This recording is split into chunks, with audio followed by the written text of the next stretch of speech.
Malipayong dayong kilom-kilom Subo, Kabisayan ug Mindanao uban ni Dr. Iris ug ni CB diri sa Bukirang Barangay sa Kasili sa Konsolasyon sa amihan ng Subo kini si Leo Lastimosa. Magpasalamat nga sa makausapa inyong gipadayon sa inyong tagsa-tagsa ka mga Pinoy-anan. Karong hapuna ang atong sugilano naguluhan harang dakbayan. Kanusa man gyud nagsugod ang Cebu City nga gitawag na Queen City of the South. Ang ako musulti nyo karong hapon, dili kita ang original nga Queen City of the South. Pero kita mo incumbent nga Queen City of the South. Kinsa man ditong giilugan ini mo ang titulo? Kinsa man ang original nga Queen City of the South?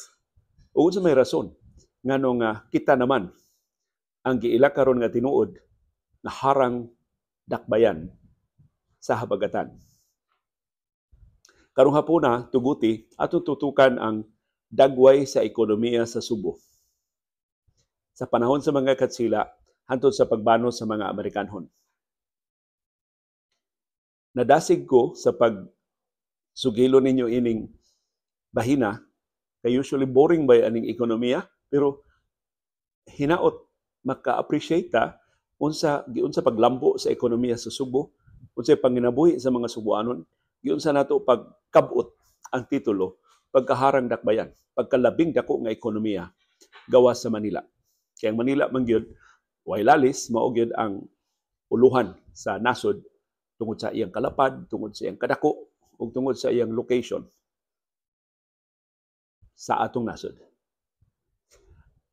Ang nakapadasig nako pagtuki ini mao ning artikulo nga sinuwat ni Professor Jonald Dawa Anggo kinsa nagtudlo og Philippine history sa University of Cebu Maritime Education and Training Center sa Mambaling, sa dakbayan sa Subo. Ang tema gyud sa iyang artikulo mahitungod ang public schools dinhi sa Subo, pero ako lang gitipakan og jutay ang aspeto sa ekonomiya. I-reserve nato sa laing edisyon ang pagsugod sa public education o public schools dinhi sa ato Subo pag-abot sa mga Amerikanhon sip kay diha man nagsugod to mga tama sites dinhi sa ato sa Subo.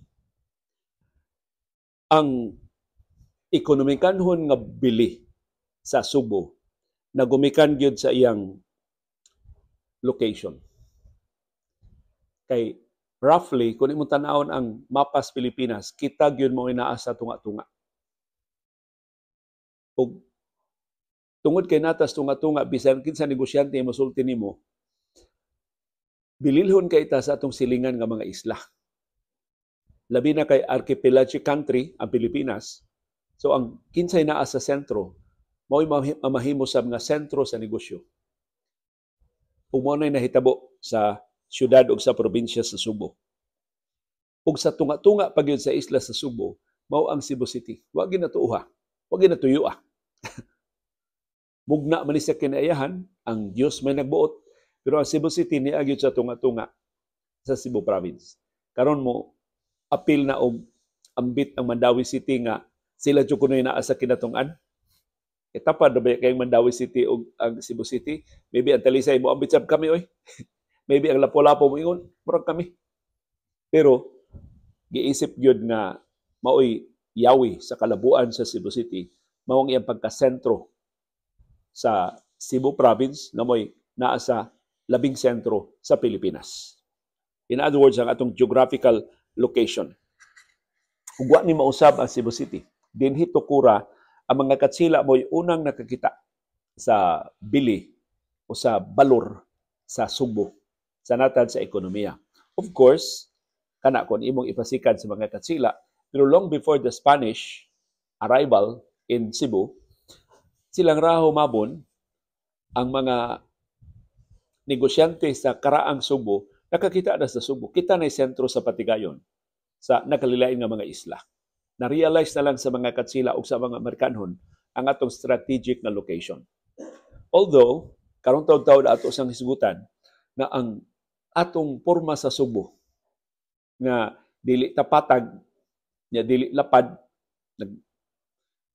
nagtuhoy ang atong isla, mausab ni nakalisod sa ubang aspeto sa atong ekonomiya, labi na sa atong edukasyon na atong ireserba sa sunod na mga edisyon sa atong panahon dayong kilom-kilom. So dinhi nagsugod ang Spanish colony, ang pagtukod og koloniya ang pagtukod og gingharian sa Espanya dinhi sa Pilipinas in 1565 sa panahon ni Miguel Lopez de Legazpi. Ang nakadanig yun nilang Ferdinand Magellan in 1521 ug ni Miguel Lopez de Legazpi in 1565 mao ang atong patalan. Nindot jud kayo ang patalan sa Subo. Ihulagway ang patalan sa Subo sib nga usa sa labing lawom, usa sa labing lapad, ug ang mga katsila na nakadaig pag-ayo nga maura ni pantalan nga ilang nasugatan nga mahimong dungguan og daghang mga barko sa samang higayon. Sa ato pa kining pantalan sa Subo, di lang ni para bangka, para barko. Unya di lang usa, daghang barko mahimong magdungan og dunggo sa ato mga pantalan dinhi sa Subo. And to some extent, and to a large extent, ato nang na-retain. Ha? Of course, luping na tas Manila, mas daghan, mas dako ang pantalan sa Manila, pero outside Manila ang pantalan sa Subo. Di sad magpapiri. In fact, naghuot na pag-ayo ng atong Cebu International Port nga nagplano na tang ato ng ibalhin diri sa Konsolasyon, pero mabira ni mga frasko maadto ni sa Liluan, pero nagnaunhan sila diha sa siyudad sa Talisay. Kay doon na yung mga international vessels nga nidunggo na sa Talisay Fish Port tungod sa ka-congested na sa Cebu International Port. Ang paghulagway sa mga katsila and later on sa mga Amerikano sa atong pantalan mao nga ang syudad kuno naagyon sa baybayon. So, tinuod man na ang Cebu City namang istampis baybayon. O ang ato kunong syudad gitabunan og isla, namang isla sa Mactan. So kanang isla sa Mactan mura nang nahimong buffer. Mura nga makaikyas ta sa labing bangis nga mga bagyo tungod anang tabon ni tabon sa atong Mactan Channel ang isla sa Mactan. Kining maong pantalan sa Subo mo'y nakapalambo pag-ayo sa iyang ekonomiya sa panahon sa mga katsila hangtod sa pag-abot sa mga ug nisamot pagid sa pag-abot sa mga Amerikanhon. Ang pantalan sa Subo giablihan ngadto sa foreign trade in 1863. Sato pa pagsugod ni Miguel Lopez de Legazpi, local trade pa to ang mudunggo sa atong pantalan sa Subo. Pero sugod 1863, ang pantalan sa Subo giablihan na para sa international trade. Pinaagi ni sa Royal Decree nga giluwatan July 30, 1860. Sawa pa ni ang Subo kinahanglan mo pada sa tanan niyang produkto ngadto sa Manila para itumod sa ubang kanasuran sa kalibutan. Kaya kaniadto gud ang export may dako kay kita. Kay pila baya ka kanasuran sa kalibutan. So kung makabaligya na tao mga produkto sa ubang kanasuran, mas dako pa gyud ang atong kita. But before 1860, ang tanang produkto sa Subo ato ra ipadas Manila. So ang Manila mo nabuhong. Pero nakitaan sa Espanya ang potential sa pantalan sa Subo, na mahimo siyang ikaduhang pantalan o alternatibo sa pantalan sa Manila, mao tong gihimo ta nga international port in 1860. Ug ang formal nga pag-abli kay kinahanglan gi-update man ang atong pantalan aron maka-accommodate og mas dagko nga mga barko gikan sa ubang kanasuran 1863. So naabtan tag tulo ka tuig sa pagpangandam. Ang pag-abli sa pantalan sa Subo nakahimo sa Subo nga tinuod yun nga trading center. Kay ang ubang mga probinsya sa Kabisayan ug sa Mindanao imbis mo pada sa ilang mga abot ngadto sa Manila, ari nang sila mopada sa Subo, mas duol ang ilang pantalan ug mas dako na ang ilang kita. Motong ang Subo gyud nilambo pag-ayo sa pag-abli sa atong pantalan sa Bisip International Port. So ang Subo sukad 1863 nahimo na siya nga main collection center sa inter-island commodities, tanang mga produkto dinhi sa rehiyon sama sa abaka, kopra, isda, asukar ug troso. Ari na dinhi sa Subo, ipada ngadto sa ubang kanasuran sa kalibutan.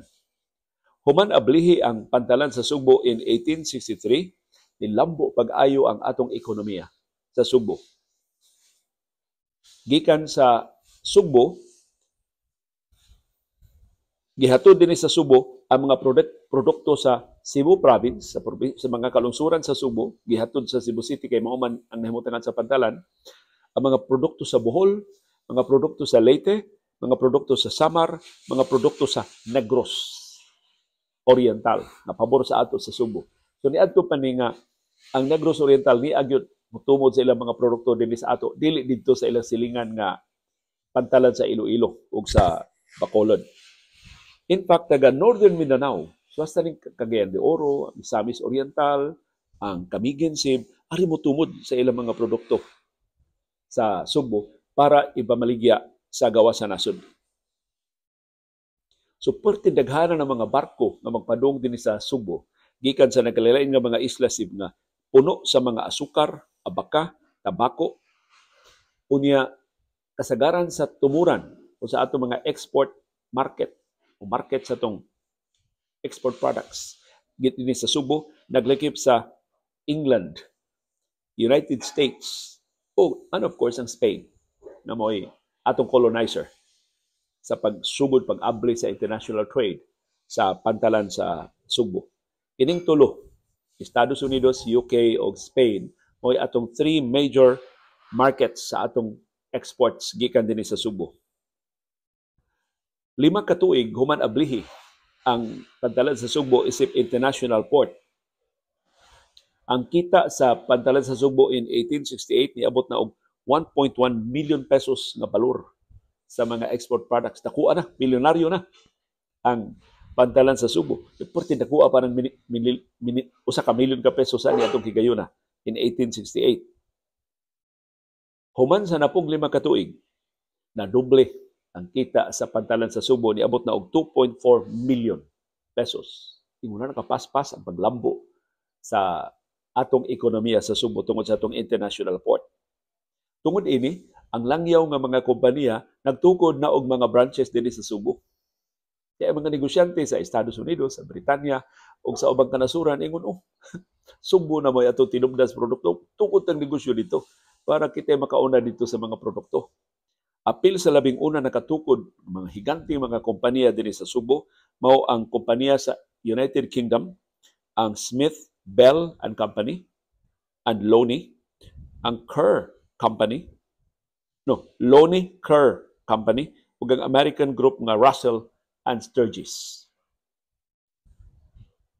Tungod sa paglambo sa ekonomiya sa Subo, paspasabsim nga nitubo ang atong populasyon.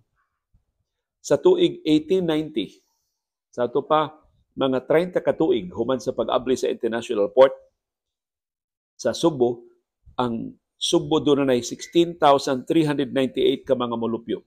Ang Cebu City niya or ang Cebu, ang munisipyo pa ni sa Subo, doon na 16,398 ka mga molupyo. Bisan sa daghang kaguliyang sa iyang pag-alsa batok sa mga katsila, sa iyang gubat batok sa mga Amerikanhon, bisan sa cholera epidemic nga nihakop nato pagbano sa mga Amerikanhon, mao to hinungdan natukod tong buhisan damsib aron doon na tay tinubdan sa tubig, ug tungod sa bisan sa gutom nga nihakop sa Subo tungod sa gubat. Nadoble ang populasyon in 1903. Sa panahon ng mga Amerikanhon, ang populasyon sa Subo niabot nag 31,790. Nilambo pag-ayo ang lokal nga mga negosyo. So di lang atong international trade mo malabuon, natakdan si mga atong lokal nga mga negosyo. Ni atong higayuna, ang Magallanes mo sentro sa negosyo dinhi sa Subo. Tan-aw ra gud ang Magallanes dayon nahimong kulon hantod ni Saka padung na sa midtown o sa uptown area. Ang Magallanes ni ato si mo'y nahimutangan sa mga shops nga labing mahalon o labing nindot o mga produkto. Mga European style bazaars o jewelers o tobacco shops ang gitukod sa Dan Magallanes sa downtown area sa Cebu City niadtong higayuna. Pero karibal sa Magallanes ang gitawag nga Lutaw District. Kining Lutaw District naa ni mahimutang sa merkado sa carbon. Gitawag ni siyang Lutaw District kay mao ni ang nahimutangan sa mga Chinese shops. So mga dayo gikan sa mainland China nangabot dinhi sa Subo, ang ilang mga negosyo sib diha nila gitukod sa Lutaw District. Kanang carbon market karon mao na ang Lutaw District sa una. Diha ang mga ihawan, diha ang mga isdaan, mga labas kay nga mga isda, diha ang mga utanon, ug diha ang mga household items. So tiaw mo na, dili pa carbon ang ana, Lutaw District pa, mao na ni baligya, mga baligya sa carbon karon, mao na ni mga baligya sukad pa sa una sa panahon sa mga katsila. Nganong gitawagan nga carbon? Ato na lang hapitan. Nganong gikan sa Lutao District nahimo siyang carbon. Kanang carbon officially gihimo na ang public market sa Cebu City in 1964. Sa tuig nga ako natawhan, May 30, 1964, pinagi sa proclamation ni Presidente Diosdado Macapagal. Ang proclamation number 241 mo inideklarar sa carbon na public market sa Cebu City. Dereserba si Presidente Diosdado Macapagal og 5,685 square meters para sa merkado sa carbon. Pero ang nga carbon nag-una na sa panahon pas mga kasila. So wa pa ang Macapagal administration carbon na nga ana panahon sa mga kasila. No, panahon sa mga Amerikanhon. Ginganlan na og carbon kay mao man ay dumping site sa carbon nga gigamit sa Philippine Railway System sa Subo. So katong carbon gigamit sa railway stations, railway system, diha idamop. Mo nang gitawag siya carbon. Mo na sinugdanan sa iyang pagka-carbon market. So kining carbon kabahin na ni sa mas dako nga Lutao District. Ang Lutao District naglakip sa Barangay Ermita sa Dakbayan sa Subo. So gikan diya sa kinadulan sa Pantalan hangtod padung diri sa kadalanan sa downtown area ang Lutao District. Pati nakuha atong Lutao District sa mga mainland Chinese na niabot din sa ato sa Subo. Usa sa mga bantugan kaisip nga vendor sa Lutao District ang iya baligya puso. So siya mo labing bantugan ting baligya og puso sa Lutao District mao si Pascuala Yap. Gawa sa puso na maligya sad siya og isda. Unya iyang nabana ang usa ka kargador. So labasira siya ting baligya siya puso. Ang iyang nabana kargador of course sa merkado sa Lutao District. Angan sa iyang bana si Marcelino Legazpi Soto. Kargador sila pero kugihan kay sila duha. Si Marcelino o si Pascuala hilabihan ka kugihan na nilambo ang ilang negosyo, nidako ang ilang negosyo. Pero mas nabantog ni magtiayo dili sila kadunahan o dili sa ilang mga anak. Duha nila ka anak nahimong labing bantugan sa Subo. Ang maguwang si Filimon Yap Soto ug ang manghod si Vicente Yap Soto. Sila rin managsuod na nahimong mga periodista, nahimong abogado, nahimong kongresista, nahimong Constitutional Convention delegate, nahimong mga senador. Hilabihang ilngiga sa mga anak ni Pascuala o ni Marcelino Yap Soto. So diha sila nagsugod o diha sila nagpadako o nakapa-eskwela sa ilang mga bata. Nagsubo kayo nga ang merkados carbon karon giwatas-watas na, gi-commercialize na pag-ayo. Ug wa gyud nakabarog sa pagsanta sa ilang pag-ihaw sa carbon. Muna magkinaunsa ng carbon kung matinuod na mga kabalaka nga ang carbon karong ma-privatize na, mahal na pag-ayo ang presyo, dili na sama sa carbon sa una nga hilabihan ka barato. Ang mamumuno sa carbon mao si Mayor Mike Rama. Iya ng proyekto. Siya mo nagtuso, siya mo namugos anang pagbaligya sa carbon ngadto sa pribado nga kompanya. Ang pag-abot sa mga mainland Chinese dinhi sa Subo nadungan sab sa pag-abli sa international port. So pag-abli sa international port, nilambo pag-ayo nga itong ekonomiya, nakabati hasta ang taga mainland China. Lisod mag-ayo ang ilang sitwasyon dito sa China, namalhin sila dinhi sa Subo in 1860. So nagsugod ang pag-abot sa mga katsila. No, mga insik dinhi sa ato. Dili na mga insik daan, pero nidaghan jud sila pag-ayo sugod 1867 sa paglambo na sa international trade sa Subo. Pag-abot sa mga mainland Chinese dinhi, na maligya sila og scraps, bisag unsa lang ang ilang mga trabaho.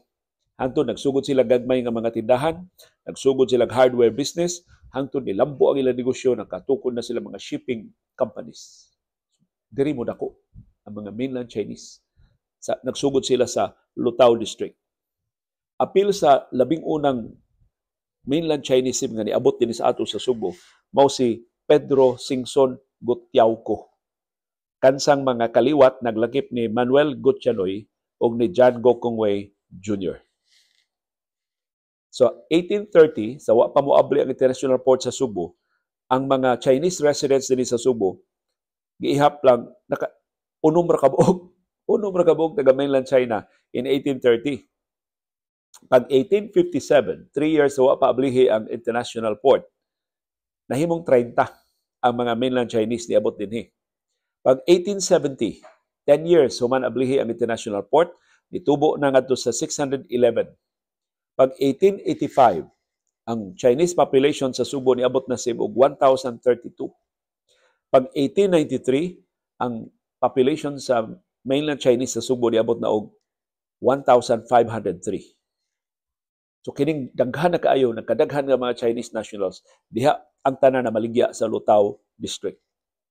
So ang boundary sa Lutao District, mao ang MC Briones dool sa City Hall, ang Magallanes Street, ang Carbon Market, ug ang Freedom Park sa Cebu City. So muna kinatibukan sa Lutao District sa una. Gawas sa Lutao District o gawas sa Magallanes, doon ay gagmay subship nga mga pabrika, mga manufacturers, ay gagmay nga mga service shops, doon ay mga funeral parlors, doon ay mga butika, doon ay mga pawn shops, doon ay mga print shops, ug uban pa mga negosyo na ito'y hakaw, nilabo, nanguhong sa Subo tungod sa kamalabuon sa atong ekonomiya o sa pagdaghan sa atong populasyon. Of course, nidaghan ang atong populasyon tungod sa migration. Nakadanita o mga mulupyo gikan sa uban nga mga isla. Sama karon. Isulbong pag-ayong populasyon sa siyudad sa Lapu-Lapu tungod sa Mactan Export Zone. Usab ni adto. Tungod sa kamasaaron sa panginabuhi, sa kamalabuon sa negosyo dinhi sa Subo-Sib, dadani ang mga mulupyo sa silingan nga mga isla. Pero ang bad news mao, ang prosperity, ang kamalambuon sa ekonomiya sa Subo na paong sa tunga-tunga sa 1880s. Ngunit tuiga sa paghagsa sa presyo sa asukar sa merkado sa kalibutan. Moto nga, asukar may gisaligan nga export sa Subo, ni hagsa sabsib ang ekonomiya sa Subo. Di man ta pareha ka diversified pa sa una. So paghagsa sa presyo sa asukar, hagba sab ang ekonomiya sa Subo. Daghan kay daw nga gagmay mga asyendero na pugos sa pagbaligya sa ilang mga asyenda ngadto sa mas dagko. Kay nabangkaruta naman ang ilang plantasyon sa asukar, pertimbratuhan naman sa asukar sa merkado sa kalibutan. Pero bisan ang krisis sa asukar wa makapugong sa paglambo sa Subo, nalangay lang ang padayon nga paglambo sa Subo. Ngano man, unsa man sa itong hitawo, hagsa man ang presyo sa asukar. So gamay lang nga backgrounder. Unahon na to ang pagsulbong sa presyo sa asukar. Nganong daghan kay mamalito sa atong asukar gikan din sa Pilipinas. Tungod to kay sa 1847 ni tibugsok ang produksyon sa asukar sa West Indian production. Kay gidid-an na ang slavery. Mao to nga wa naman tong West Indian production sa asukar, ang Britanya o ang ubang kanasuran ni takli sa ilang demanda sa Philippine sugar. So, ito yung pagsulbong sa presyo sa asukar sa Pilipinas ug sa atong export sa asukar.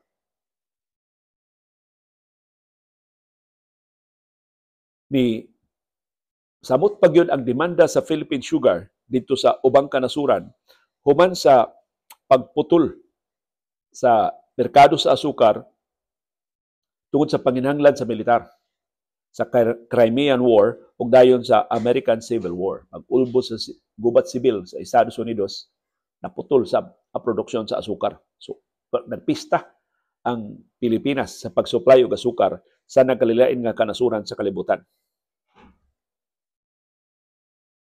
Tungod sa limitasyon sa American cane production, labi na sa Louisiana tungod sa Civil War, ni samot kadaghan ang nagkinahanglan sa Philippine sugar.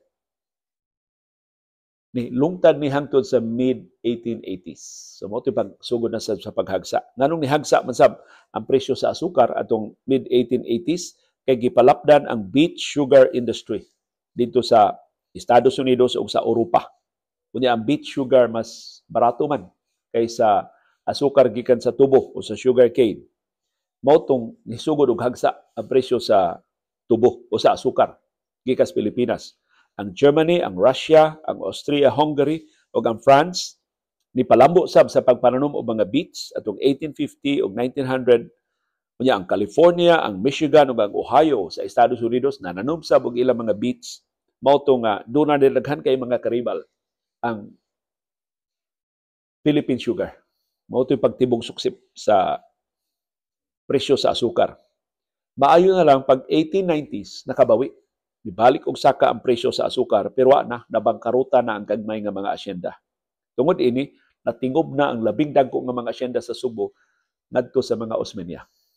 So si Sergio Osmeña Sr. may dili ni si Sergio Osmeña ang iya ni mga uyuan pa. Kadto ni silang Tomas Osmeña ug katong original nga Tomas Osmeña ug ubang mga uyuan ni Sergio Osmeña mao'y kuha sa gipamaligya nga mga asyenda kay nabangkaruta. Ni samot kadato ang mga Climaco, ang mga Cui. So kadto silang Don Pedro Cui, si Don Benigno Cui, sila naka-benepisyo sa pagtibugsok sa presyo sa asukar, ilam na padak-an pa hinuon ng ilang mga asyenda. Ang mga Del Rosario ug ang mga Veloso. Dinako pag-ayo ang ilang mga asyenda. Pag-abot sa mga Amerikanhon, nisamot ang paglambo sa ekonomiya sa Subo. Sa dakong bahin sa Spanish regime din sa Pilipinas, ang original nga Queen City of the South mao ang Iloilo. Ang syudad sa Iloilo, dili kita mo'y original nga Queen City of the South. Pero dayon tapos sa 19th century, ang kusog kay paglambo sa ekonomiya sa Subo nakatapak sa dako kay kang abiya man kita sa Iloilo. So wa pa bilihi ang atong international port. Pag-abot gyud sa mga Amerikanhon, wa na nisamot ang paglambo sa Subo o ang Iloilo na mismo ni surrender og naila sa Subo nga mao'y bag-ong Queen City of the South. O officially, pagtapos sa 19th century, ang Cebu mauna ang labing dako nga economic center, economic hub gawas sa Manila. Pero ang Cebu City, munisipyo pa sa Subo, sa gamay na kay nga bahin sa Cebu Province. Ug napiskan sa paglambo sa ekonomiya sa Cebu City, Cebu, sa Cebu Municipality, ang kinatibuk-an sa probinsya. Kining atong isla sa Subo, doon ay gitas-on nga 224 kilometers. Ang iyang gilapdon, 39 kilometers. So, perti na ganyan na utak. Perti sa niyan taasa. Nakapait pa yun, kay doon natay mga linya naglumbay nga mga bukid na nibuwag sa eastern o sa western sides sa Subo. So, nagis-tunga-tunga sa atong isla ang bukid. Mauta ng Bukira, ang gusto ni anhing Vice Gobernador Greg Sanchez na butangan sa Transaxial Highway. Pero ang mga environmentalists supak adto kay tiom na ang bukid imong laplapan, imong kagisan kahibuan imong highway. Na murag wa sila kahibaw nga may mahitabo sa Balamban, ug nahitabo na sa Balamban karon. Sa 4,564 ka square kilometers nga land area sa isla sa Subo, 76% ang bukid. Sus, gabiha daghanan din itong bukid sim. More than 3/4 sa land area, sa total land area sa Subo, bukid. Doon natin bukid nga hilabing kataas, maabot og 400 meters ang gitas-on. Munang kasagaran sa mga malupyo sa Subo ni adtong panahona sa mga Katsila o bisan pag-abot ng mga Amerikanhon, diri sa patag, duol sa dagat. Kay di man siya, mas daghan mag economic opportunities sa dagat. So tungod ini, pag-abli sa international port sa Subo, ang tibuok probinsya sa Subo mo'y nakabenepisyo. So hinaut-leksyon ni sa atong mga leader ba nga, nanong magkasugi man ta na ang bisan unsang benepisyo sa bisan asang bahin sa Subo, labi na sa Cebu City, mo dagay-day man ngadto sa tibuok probinsya. Di man mabiyaan ang mabahin sa probinsya. So tungod ini nagdasok na pag-ayo ang populasyon hasta sa Cebu Province, dili lang sa Cebu City. 1901, ang provincial population sa Subo, 399,000. 2 years later, ang populasyon ay abot ng 592,000. Hapit maduble ang populasyon in just 2 years. So kaniadto katag kayo ang mga malupyo sa probinsya sa Subo tungod sa economic development na nagdasok na ang mga malupyo. Mostly, diri na padung sa mga pantalan, diri na padung sa kababayunan. Itong 1825, ang probinsya sa Subo doon ay 13 ka mga lungsod. Pero pag 1898, niabot tag 57 ka mga lungsod sa probinsya sa Subo. Ikumpara nimo sa present day, ang Cebu province dunay duha ka highly urbanized cities, ang Cebu City ug ang Lapu-Lapu City. Dunay usa ka chartered city nga mao ang Mandawi City ug dunay unom ka component cities, ang Talisay City, Naga City, Carcar City, Toledo City, Bugo City ug Danao City. Ug dunay 44 ka mga lungsod ug 1,202 ka mga barangay. So mangutana teli mo, nganong nius-us man gidaghanon sa mga lungsod? 57 man ka panahos mga katsila, nganong 44 naman lang karon? Pipilas mga lungsod na apil naman sa Cebu City. Ato niya nang i-research unsa nga mga lungsod sa probinsya sa Subo nga naapil sa pagkahimo ng syudad sa Subo. So tungod ini, nagkasuod ang mga mulupyo sa Cebu City o sa Cebu Province. Tungod kay managsama man ang economic prosperity nga ilang gipahimoslan, nagikan man sa pantalan sa Subo. Ang principal product sa Subo nitong higayon na asukar o tabako. Pag-abli sa world trade, ay sus, nidaghan pag-ayo ang mga asyenda sa asukar sa tubo, sa Subo. Kasagaran sa mga gitamnag asukar din sa Subo sa north o sa west. So daghan kaay mga sugar plantations nga niturok sa Midillion, Daan Bantayan ug sa Bantayan. Sa tubadis isla, dunay sugar plantation sa Toledo ug Balamban ug Asturias diri sa west. Ang Mandawi, daghan sa kay ng sugar plantation sa una, so dili ni mga pabrika sa siyudad sa Mandawi, plantasyon sa dis asukar. Katubhan sa dining Mandawi sa una. Ang Talisay City ug ang Carcar City sa south, daghan sa kay plantasyon sa asukar, CB. Happening. Unya, ang Barili ug ang Dumanhog maoy naggitamnan og mga tabako para sa export. So actually mao na rason ngano naa di ang hospisyo di San Jose de Barili, gibutang sa Barili. Kay para ni Don Pedro Cue o ni Doña Benigna Cue, dako kay silang utang kamubuton sa Barili. Kay diha man ang kinarakan ng plantasyon sa tabako. So gusto silang mo pasalamat sa mga mulupyo o sa munisipyo sa Barili. Sa diha nagdidako pag-ayo ang ilang negosyo.